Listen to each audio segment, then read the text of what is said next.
Before we begin in this journey of Connect Groups, I want to invite you to download the Bless app.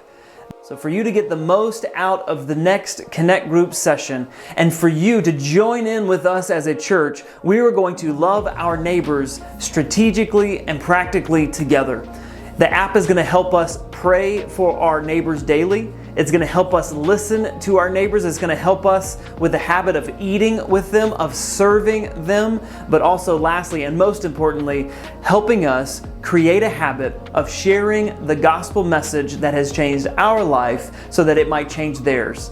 So would you download the app? Here's the QR code, and I want to invite you to do that because it's going to help you in the weeks ahead put into practice the habit of sharing your faith.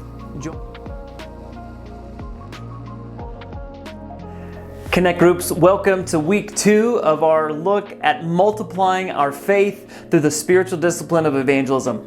We are looking over these several weeks of going and making disciples because we have been loved and blessed by God in order to love and bless others in our lives.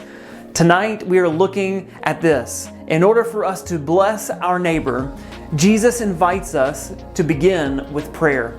As we look tonight, we're going to again look at why Christians should be defined by the love we have for God and the love we have for others.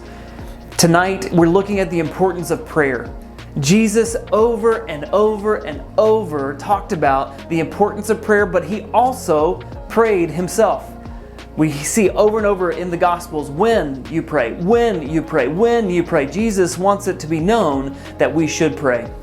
And we can tonight acknowledge that sometimes we feel like we don't have the right knowledge to pray, or we're too busy, or we have doubt.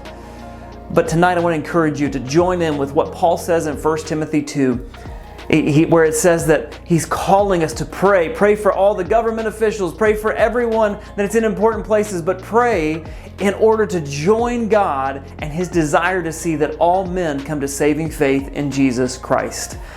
What better way for us to do that than prioritizing prayer in our blessing of other people?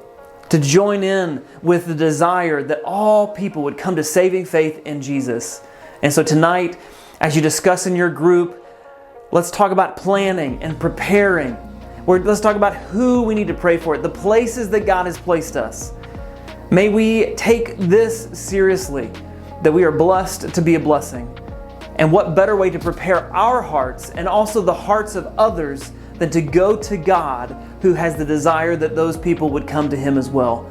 So tonight, as you consider this first step, prayer becomes us joining in with God and his will. And we are praying that his will would be done, that he would soften our hearts for our neighbors, that he would open our neighbors' hearts for the gospel, and that they would be a daily reminder on our hearts so that when we see them, we may take the next step in evangelism, that we may consider how they need to hear the good news of Jesus like we've heard the good news of Jesus.